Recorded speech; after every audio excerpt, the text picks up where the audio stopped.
ಸ್ನೇಹಿತರೆ ನಮಸ್ಕಾರ. ನೀವೆಲ್ಲ ಸಂಕ್ರಾಂತಿ ಹಬ್ಬವನ್ನ ಎಳ್ಳು ಬೆಲ್ಲ ಹಂಚೋ ಮುಖಾಂತರ ಮಾಡ್ತಿದ್ದೀರಾ. ಆದ್ರೆ ಇಲ್ಲೊಂದು ದೇವಾಲಯದಲ್ಲಿ ಇಲ್ಲಿಗೆ ಬರುವ ಎಲ್ಲ ಭಕ್ತರಿಗೂ ಕೂಡ ಮಾಂಸದ ಊಟವನ್ನ ಪ್ರಸಾದವಾಗಿ ಕೊಡ್ತಾರೆ. ಈ ವಿಡಿಯೋವನ್ನ ಸಂಪೂರ್ಣವಾಗಿ ನೋಡಿ. ಗುಡ್ಡದ ರಂಗನಾಥ ಸ್ವಾಮಿ ದೇವಾಲಯ. ಇಲ್ಲಿ ರಂಗನಾಥ ಸ್ವಾಮಿ ಪಶ್ಚಿಮಾಭಿಮುಖವಾಗಿ ಗುಡ್ಡದ ಮೇಲೆ ವಿರಾಜಮಾನವಾಗಿದ್ದಾನೆ. ಹಾಗಾಗಿ ಇದನ್ನ ಗುಡ್ಡದ ರಂಗ ಅಂತ ಈಗ ನೀವು ನೋಡ್ಬೋದು. ಇಲ್ಲಿ ಗರ್ಭಗುಡಿಯಲ್ಲಿ ರಂಗನಾಥ ಸ್ವಾಮಿ ವಿಗ್ರಹವನ್ನು ನೀವು ಆಂಜನೇಯನ ಆಕಾರದಲ್ಲಿ ನೋಡ್ತೀವಿ. ಆದ್ರೆ ಎಡ ಮತ್ತು ಬಲಭಾಗದಲ್ಲಿ ಜಯ ವಿಜಯರಿದ್ದಾರೆ.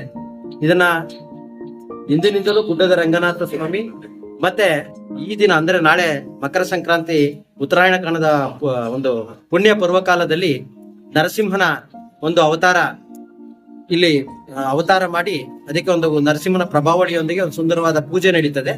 ವಿಶೇಷ ಅಂದ್ರೆ ಎಲ್ಲ ಕಡೆನೂ ಸಂಕ್ರಾಂತಿ ಉತ್ತರಾಯಣ ಪುಣ್ಯಕಾಲ ಪೂಜೆ ನಡೀತದೆ. ಆದ್ರೆ ಇಲ್ಲಿ 101 ಎಡೆ ಸೇವೆ ಅಂತ ಏನು ಹರಿ ಕುಟುಂಬಗಳು ಏನಿದ್ರೆ ದಾಸಪ್ಪ ಅವರ ಕುಟುಂಬಗಳು 101 ಎಡೆಯಲ್ಲಿ 101 ಇದನ್ನ ಇಟ್ಕೊಂಡು ಭಕ್ಷ್ಯಗಳನ್ನ ಇಟ್ಟು, ಉದಾಹರಣೆಗೆ ಏನು ಹಣ್ಣುಗಳು ಮತ್ತೆ ಒಣ ಹಣ್ಣುಗಳು ಮತ್ತೆ ಈ ರೀತಿಯಾದಂತಹ ತನ್ನದೇ ಆದಂತಹ ಒಂದು ವಿಶಿಷ್ಟವಾದಂತ ಗ್ರಾಮೀಣ ಸೊಗಡು ಏನಿದೆ ಆ ಒಂದು ನೈವೇದ್ಯವನ್ನ ಇಲ್ಲಿ ಇಟ್ಟು ಮತ್ತೆ ಪೊಂಗಲ್, ವಿಶೇಷವಾಗಿ ಪೊಂಗಲ್ ವಿತರಣೆ.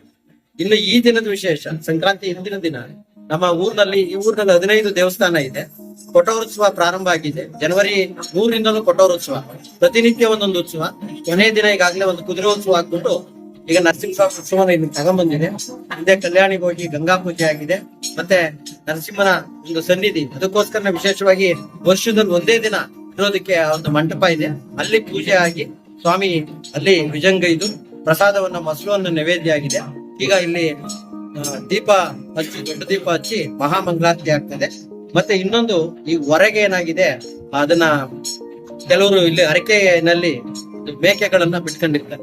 ಆ ಮೇಕೆಗಳಿಗೆ ಇವತ್ತು ಈ ಸರಿ ಒಂದು 40ಕ್ಕೂ ಅಧಿಕ ಮೇಕೆಗಳು ಇಟ್ಟಿದ್ದಾರೆ. ಆ ಮರಿಗಳನ್ನ ಹೊಡೆದು ಅದು ದೇವರ ಹೆಸರಲ್ಲಿ ಇಲ್ಲಿ ಮಾಡೋದಿಲ್ಲ, ಅದು ಕರಿಯಣ್ಣ ಕೆಂಚಣ್ಣ ಹೆಸರಲ್ಲಿ ಮಾಡ್ತಾರೆ. ಈಗ ಇದೊಂದು ವಿಶೇಷ, ರಾತ್ರಿ 12 ಗಂಟೆಯಿಂದ ರಾತ್ರಿ ಬೆಳಗ್ಗೆ 3 ಗಂಟೆವರೆಗೂ ಊಟ ನಡೀತದೆ. ಅದು ಹೌದು. ಈ ವಿಶೇಷವಾದ ಆಚರಣೆ ನಡೆಯುವುದು ಕುದೂರು ತಾಲೂಕಿನ ಮಾದಗೋನಹಳ್ಳಿ ಎಂಬ ಒಂದು ಗ್ರಾಮದಲ್ಲಿ. ಇಲ್ಲಿ ನೆಲೆಸಿರುವ ಆ ರಂಗನಾಥ ಸ್ವಾಮಿಯ ಕಾವಲುಗಾರರಾದ ಕೆಂಚಣ್ಣ, ಕರಿಯಣ್ಣ ಎಂಬ ಭೂತಗಳಿಗೆ ಆ ಮಧ್ಯರಾತ್ರಿಯಲ್ಲಿ ದೇವರಿಗೆ ಬಿಟ್ಟಂತಹ ಹರಕೆಯ ಕುರಿಗಳನ್ನ ಬಲಿ ಕೊಟ್ಟು ಬಂದ ಭಕ್ತರಿಗೆ ಮಾಂಸದೂಟವನ್ನ ನೀಡಲಾಗುತ್ತದೆ.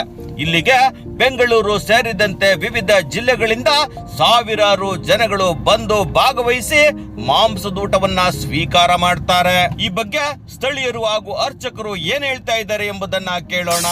ಇಲ್ಲಿ ನಾವು ಈಗ ಮರಿ ಹೊಡೆದು ಇಲ್ಲಿ ಸೇವೆ ಮಾಡೋಂಥದ್ದು, ಇದು ನಮ್ಮ ದೇವರು ವಿಷ್ಣು ಅಂತ ಅಂದಾಗ ರಂಗನಾಥ ಸ್ವಾಮಿ, ನರಸಿಂಹಸ್ವಾಮಿ, ವೆಂಕಟೇಶ್ವರ 3 ವಿಷ್ಣು ಇದು ಪರಮಾತ್ಮ ಆದ ಕಾರಣ ನಮ್ಮಲ್ಲಿ ದೇವರಿಗೆ ಎಡೆ ಇಡಲ್ಲ.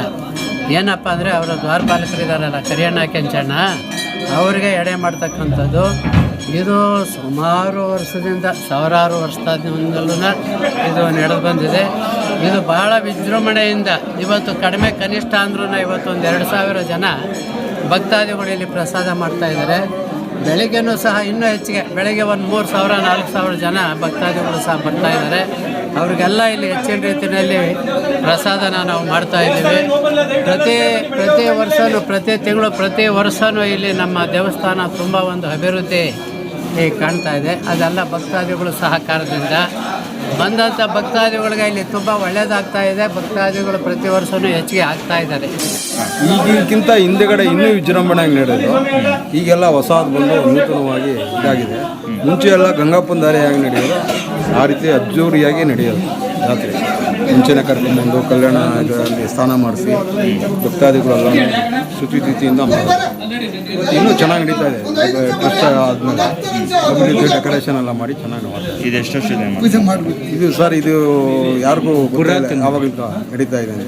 ನಮ್ಮ ತಾತ ಮುತ್ತಾದ ಕಾಲದಿಂದ ನಡೀತಾ ಇದೆ. ಏನು ವಿಚಾರ ನಡೆಸ್ಕೊಂಡ್ಬರ್ತಾರೆ ಸರ್? ಇದು 101 ಎಡೆ ಸೇವೆ ಭಕ್ತರು. ಇದು ಮಕ್ಕಳವರು ಇವತ್ತು ಯಾರೇ ಇದ್ದರೂ ನಾಳೆ ಇಲ್ಲಿ ಬಂದು ದರ್ಶನ ಮಾಡಿಕೊಂಡು ಪೊಂಗಲ್ ತಿನ್ಕೊಂಡು ಹೋದ್ರು. ಇದರಲ್ಲಿ ದಾಸೋಸಗಳು ಅಂತ ಇರ್ತಾರೆ. ಧನುರ್ಮಾಸ ಪ್ರಾರಂಭ ಆದ ದಿನದಿಂದ ಈ ಭಕ್ತರು ಎಲ್ಲೆಲ್ಲಿದ್ದಾರೆ ಅವರವ್ರ ಮನೆಗಳಿಗೆ ಹೋಗಿ ಶಂಕು ಜಾಗಟೆ ಬಾನಿಕಿ ನಾದವನ್ನು ಮಾಡಿ ಗೋವಿಂದ ವಿಧವಾದಂಥ ವೇದ ಮಂತ್ರಗಳನ್ನ ಹೇಳಿ ಅವರು ಕೊಟ್ಟಂತಹ ರಂಗನಿಗೆ ಅವ್ರು ಕೊಟ್ಟಂಥ ಧಾನ್ಯಗಳನ್ನು, ಕೆಲವರು ಧಾನ್ಯಗಳು ಕೊಡ್ತಾರೆ, ಕೆಲವರು ಹಣ್ಣು ಹಂಪಲುಗಳನ್ನ ಕೊಡ್ತಾರೆ, ಕೆಲವರು ಕಾಸನ್ನು ಕೊಡ್ತಾರೆ. ಅದನ್ನೆಲ್ಲವೂ ನಮ್ಮ ಕೆಲವರು ಮರಿಗಳನ್ನ ಕೊಡ್ತಾರೆ, ಬೇಟೆ ಅಂತ ಹೇಳ್ಬಿಟ್ಟು ರಂಗನಿಗೆ ಕೊಡ್ತಾರೆ. ಆ ದಾಸಯ್ಯ ಊರೂರು ಕೇರಿ ಕೇರಿ ಸುತ್ತಿ ಇಲ್ಲಿ ಬಂದು ಇವತ್ತಿನ ದಿವಸ ಸಂಕ್ರಾಂತಿ ಹಿಂದಿನ ದಿನ ಇಲ್ಲಿ ಸೇವೆಯನ್ನು ಮಾಡ್ತಾರೆ. ಸೇವೆ ಯಾವಾಗ ಸ್ಟಾರ್ಟ್ ಆಗುತ್ತೆ ಅಂತಂದರೆ, ಮೊದಲು ಊರಿನಲ್ಲಿ ಕೊಡಾರೋತ್ಸವ ಮುಗಿದಾದಮೇಲೆ ಅಶ್ವರೂಢ ರಂಗನಾಥನ ಉತ್ಸವ ನಡೀತದೆ. ಅಲ್ಲಿ ಉತ್ಸವ ನಡೆದಾದಮೇಲೆ ದಾಸಪ್ರಭುಗೆ ಅಲ್ಲಿ ಪರಾಗ ಹಾಕಿ ಅಲ್ಲಿಂದ ಭಗವಂತನ ಕರ್ಕೊಂಡೋಗಿ ಅಲ್ಲಿ ಬಿಟ್ಟಾದಮೇಲೆ ಮೇಲ್ಗಡೆಗೆ ಮುಖ್ಯ ಪ್ರಾಣ ಲಕ್ಷ್ಮೀ ನರಸಿಂಹ ದೇವಸ್ಥಾನದ ದೇವ್ರನ್ನ ಅಲಂಕಾರವನ್ನು ಮಾಡಿಕೊಂಡು ಇಲ್ಲಿ ಬೆಟ್ಟದ ಮೇಲೆ ಬರ್ತಾರೆ. ಬೆಟ್ಟದ ಮೇಲೆ ಬಂದಾದಾಗ ಪುಷ್ಕರಣಿ ಸೇವೆ ಅಂತ ಮಾಡ್ತಾರೆ. ಆಸೆಗಳು ಶಂಕು, ಜಾಗಟೆ, ಬಾನಿಕಿ, ನಾದ ವಿಧ ವೇದ ಗೋವಿಂದ ನಾಮಸ್ಮರಣೆಯನ್ನು ಮಾಡಿಕೊಂಡು ಬಂದು ಮೂಲಸ್ಥಾನ ಗುಡ್ಡದ ರಂಗನಾಥನಿಗೆ ದೇವರ ವಿಗ್ರಹವನ್ನು ತರ್ತಾರೆ. ಅಲ್ಲಿಗೆ ತಂದಾದಮೇಲೆ ಅಖಂಡವನ್ನು ಹಚ್ತಾರೆ.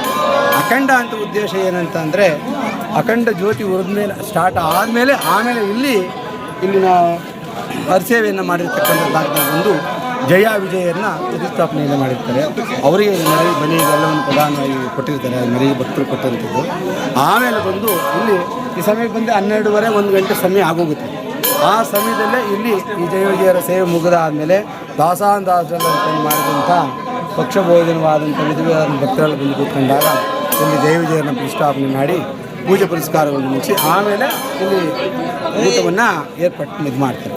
ಇದು ಸಂಕ್ರಾಂತಿ. ನಾಳೆ ಇದು ಮುಗಿದ ಆದಮೇಲೆ ಬೆಳಿಗ್ಗೆ 101 ಎಡೆ ಸಭೆ ಅಂತ ಹೇಳಿ ಮಾಡ್ತಾರೆ. ಕೇಳಿದ್ರಲ್ಲ, ಇದು ವಿಶೇಷವಾದ ಒಂದು ಆಚರಣೆ ಕೂಡ ಹೌದು. ಸಂಕ್ರಾಂತಿಯಲ್ಲಿ ಎಲ್ಲರೂ ಕೂಡ ಕಬ್ಬು ಬೆಲ್ಲ ವಿತರಣೆ ಮಾಡಿ ಸಂಭ್ರಮಿಸಿದ್ರೆ ಈ ದೇವಾಲಯದಲ್ಲಿ ಮಾಂಸಾಹಾರದ ಆಚರಣೆ ಮಾಡ್ತಾರೆ. ಯಾವುದು ಹೇಗೆ ಇರಲಿ, ಎಲ್ಲವೂ ಕೂಡ ಈ ಭರತ ಭೂಮಿಯಲ್ಲಿ ವಿಶೇಷವಾಗಿ ನಡೆಯುತ್ತೆ. ಅದು ಧರ್ಮದ ರಕ್ಷಣೆಗೋಸ್ಕರ ಎಂಬುದನ್ನು ಹೇಳ್ತಾ, ಬಂಧುಗಳೇ, ಈ ವಿಡಿಯೋನ ಹೆಚ್ಚು ಶೇರ್ ಮಾಡಿ, ಅದೇ ರೀತಿ ನಿಮ್ಮ ಅನಿಸಿಕೆ ಅಭಿಪ್ರಾಯಗಳನ್ನ ವ್ಯಕ್ತಪಡಿಸಿ. ಇದುವರೆಗೂ ನೋಡಿದ್ದಕ್ಕೆ ಧನ್ಯವಾದಗಳು.